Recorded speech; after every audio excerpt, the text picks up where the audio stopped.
I just got done finishing up fixing this dryer. It's a gas dryer, it's a Kenmore. It's been here for 30 years, whatever. I'm not gonna lie to you, I watched some videos on YouTube about how to do this, and some of them were fairly helpful, but basically they're very, very simple to fix. And none of the videos I watched showed real life. So we're gonna show you real life. You can see all the dirt on the floor here that I haven't cleaned up yet. You can see how dirty this is in the back. This is usually what a repairman will find.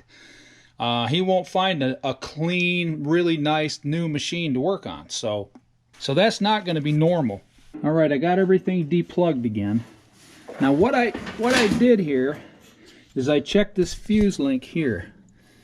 And the easiest way to do that is you just take a crappy old tester and you pop these off like this, and you pop the other one off like that, and you set it to ohms, or if you have a digital meter, it's like Omega or something like that. My crappy little tester there with the broken thing on the front actually goes up when I do that. Pull one there and touch the other one, and you can see the meter going up. So what that means is this unit right here is okay. So you just plug her back together. And then I moved on and I checked this one down here. I checked that one down there. They all checked out fine. So I came over here and I checked this one back here. This is your flame burner thermostat or whatever it is. And that one checked out fine.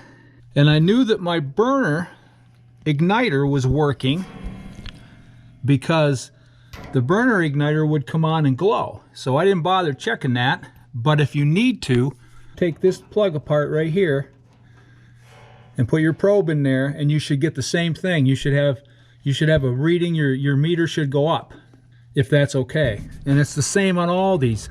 You should get a positive reading here, a positive reading here, and on all those I checked in the back. So everything on this dryer checked out. The only thing that I didn't know were these right here. And these are what are called solenoid coils. If you watched my skid steer video, I had to replace a solenoid coil on that a while back. These two here were bad. Now if you get to this point and you find that these two are bad and you put them on and your burner still doesn't fire, then the last thing you need to do is check this. This is the gas valve, and you can see where my gas comes in here. This is the gas valve that feeds your burner. And if these two solenoids don't click, the sequence is your igniter will heat up and you'll see a glow, and then you'll hear these solenoids click audibly and your burner gas will come on. So I replaced these on this dryer and it works, and I'll show you. Okay, if you need to take these solenoids out, there's a screw here and a screw over here that are Phillips head on my machine, and it takes this cover off. And you can't put these in upside down or wrong because there's a little tab or a little button on top of the solenoid. It's right there, and there's another one on the other one in the back.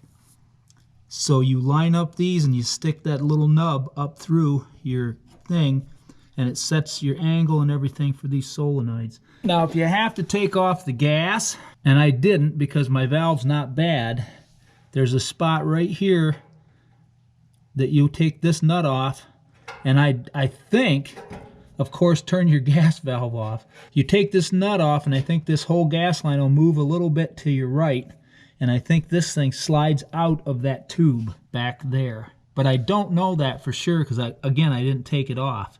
If you have to replace these solenoids, they're very easy to replace. Plug this back into the wall so we have power. Now there's two settings on this dryer.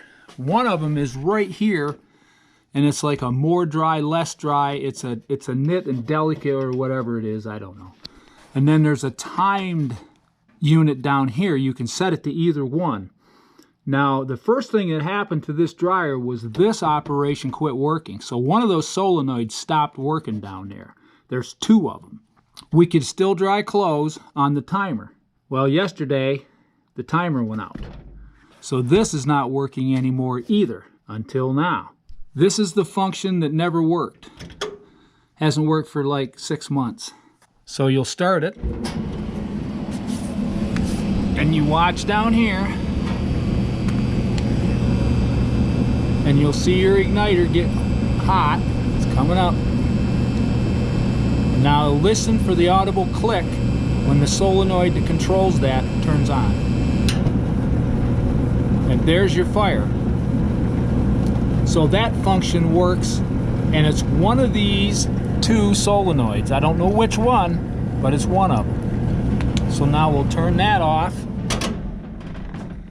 and we'll go around to a time setting. And you hear the timer start to work? Hit this. Okay, you can see your igniter flaring up there, and it'll get red, and then you'll hear the audible click of the other solenoid kicking in, and that opens your gas valve, and that heats your clothes. So it's just that simple. Check every unit on your dryer, and if they all have a positive reading on your ohm meter, change your solenoids. If your solenoids don't work, change your gas valve. If you don't get that red glow in there, it's going to be your igniter. You'll have to change that, but you can check that with the voltmeter. Okay, now it's time to get all this crap cleaned up and get my shop vac out. And I'm going to clean up everything out of here. I'm going to clean up the vents. I'm going to clean up this vent up through here. This is real world stuff. You can see all the crap here. But anyway, I just thought I'd show you, because most of the videos that I saw looked like they were working on brand new machines. And, you know, obviously, the real world is not a brand new machine.